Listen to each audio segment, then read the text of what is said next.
계속해서 대구 경북 소식 전해드립니다. 대구와 경북은 오늘 구름 많은 가운데 당분간 일교차 큰 날씨가 이어지겠습니다. 오늘 낮 최고 기온은 대구 28.2도, 경북은 21도에서 29도로 어제보다 조금 높았습니다. 내일도 구름 많은 가운데 아침 기온이 대구 17도, 경북 13도에서 18도로 쌀쌀하겠지만 낮 기온이 대구 28도 등 24도에서 27도까지 올라 일교차가 크겠습니다. 대구 기상대는 이번 주는 대체로 맑은 가운데 개천절인 목요일부터 기온이 떨어지겠다며 건강관리에 주의를 당부했습니다. 한 달 전 대구 농수산물 도매시장에서 큰 불이 나 점포 수십 개가 잿더미로 변했습니다. 이 당시 대구시는 피해 상인들을 위해 금융 혜택 등의 각종 지원을 약속했는데요. 상인들은 생색내기였다며 강하게 반발하고 있습니다. 도성진 기자입니다. 생필품을 파는 점포가 빼곡히 들어찬 2층 건물이 모두 불타버렸습니다. 91개 점포 대부분과 추석 대목을 대비해 쌓아둔 상품이 잿더미로 변해 소방서 추산 10억 원의 피해가 났습니다. 한 달여가 지난 지금 상인들은 임시천막에서 근근히 생업을 이어가고 있지만 반토막난 매출에 앞날이 막막하기만 합니다. 대구시와 금융기관이 앞다투어 5%대 저리대출을 약속했지만 아직까지 혜택을 받은 상인은 한 명도 없습니다. 쫓아가서 상담해봤는데 크게 메리트가 없어서 저희 가게 신청 안 했어요. 보통 마이너스 통장 쓰면 3.8, 4%대 하면 쓰니까 그렇게 큰 이득이라고는 생각 안 하니까. 중소기업청의 3%대 정책자금 지원 대출도 접수에만 한 달 이상이 걸렸습니다. 서류 검토가 돼야 되잖아요. 저희들이 또 2차 추가분을 또 어제 또 2차로 드렸기 때문에 그래서 이제 10월 초순경에 가능한 걸로. 무엇보다 상인들은 불이 난 건물의 안전진단 결과와 화재 원인도 제대로 알려주지 않은 채 차단막을 치고 내부 철거 공사를 강행하는 데 강하게 반발하고 있습니다. 원래 25일 날 결과를 준다 하고는 결과를 안 주고 말일에 나온다 이래놓고 말일이 지났잖아요. 근데도 지금 그 결과도 안 내고 저렇게 철거 작업하는 거는 부당하지 않느냐.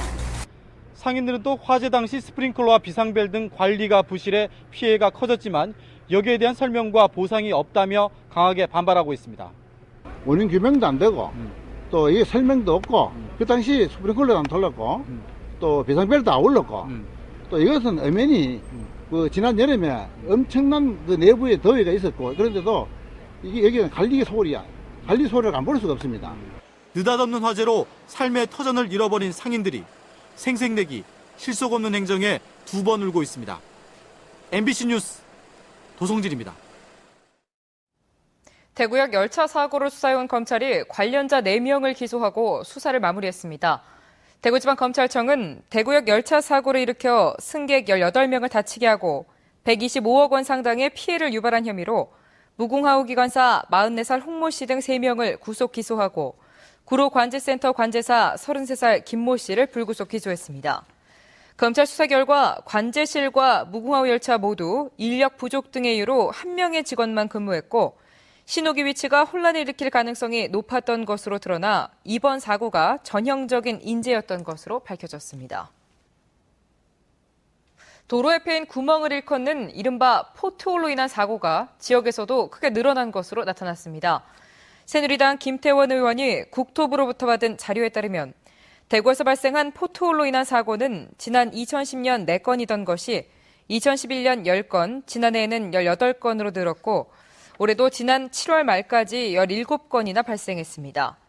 이에 따라 보상 금액도 지난 2010년 100여만 원이던 것이 지난해에는 2,300여만 원으로 크게 늘었습니다. 한수원은 한울원전 1호기의 계획 예방 정비를 위해 오늘 오전 10시부터 발전을 중지했다고 밝혔습니다. 한울원전은 원전 연료와 고압 터빈 교체, 설비 개선 등의 작업을 펴고 전원 없이 수소를 자동으로 제거하는 피동 촉매형 수소 재결합기도 설치합니다. 한울원전 1호기는 정비가 끝나는 다음 달 10일쯤 발전을 재개할 예정입니다. 동북지방통계청이 발표한 9월 지역 소비자 물가 동향에 따르면 대구의 지난달 소비자 물가는 지난해 같은 달에 비해 1.1% 올랐고 8월에 비해서는 0.1% 상승하는 데 그쳤습니다. 특히 신선식품 물가는 지난해 같은 달에 비해 8.5%, 지난달에 비해서는 1.3% 내렸습니다. 이는 올해 태풍이 없었는 데다 추석 연휴가 끝나 농산물 가격이 하락했기 때문입니다. 안동 국제탈춤축제 닷새째인 오늘도 공연과 행사가 이어지는 가운데 탈춤공원에서는 제21회 경상북도 풍물대축제가 열려 축제 열기를 더했습니다. 이번 풍물축제에는 도내 23개 시군에서 일반 22개 팀, 청소년 4개 팀 등 모두 26개 팀이 참가해 각 지역별로 특색 있는 풍물을 선보였습니다. 이 밖에 탈춤 축제장 주 공연장에서는 인도네시아와 대만의 합동 공연에 이어 강릉의 관노 가면극과 말레이시아와 싱가포르 공연이 펼쳐졌습니다. 범어도서관이 국회 도서관으로부터 도서 500권을 기증받았습니다. 오늘 도서 기증은 국회 도서관에서 진행 중인 책 나눔 사업의 일환으로 도서관이 위치한 대구 수성갑 지역구의 이한고 의원이 주선해서 이루어졌습니다. 기증받은 도서는 일반 교양과 어린이, 전문 도서 등으로 대구 지역에서 국회 도서관의 도서 기증은 처음입니다. 임상연구 분야의 협조체제 구축을 위한 2013 세계 임산연구 국제학술대회가 오늘 대구 인터블고 호텔에서 개막했습니다. 내일까지 열리는 이번 학술대회는 우리나라와 미국, 중국의 임상연구 전문가들이 참가해 임상연구의 거버넌스 체제를 구축하기 위한 전략과 추진 방향을 논의하고 특히 글로벌 시대에 급변하고 있는 의료기술을 표준화하고 체계화하기 위해 주제 발표와 토론을 갖습니다. 대구지방법원 서부지원은 의료기기 업체로부터 상습적으로 리베이트를 받은 혐의로 기소된 의사 44살 A씨에 대해 징역 1년에 집행유예 2년, 추징금 2억 2천여만 원을 선고하고 같은 혐의로 기소된 의사 46살 B씨에게는 징역 6개월에 집행유예 1년, 추징금 4,900여만 원을 선고했습니다. A씨는 지난 2011년 1월부터 올 6월까지 의료기기 판매 업체로부터 29차례에 걸쳐 2억 2,400여만 원을 받은 혐의로 B씨는 비슷한 기간 같은 업체로부터 4,900여만 원을 받은 혐의로 기소됐습니다. 지금까지 대구 경북 소식 전해드렸습니다. 시청해주신 여러분 고맙습니다.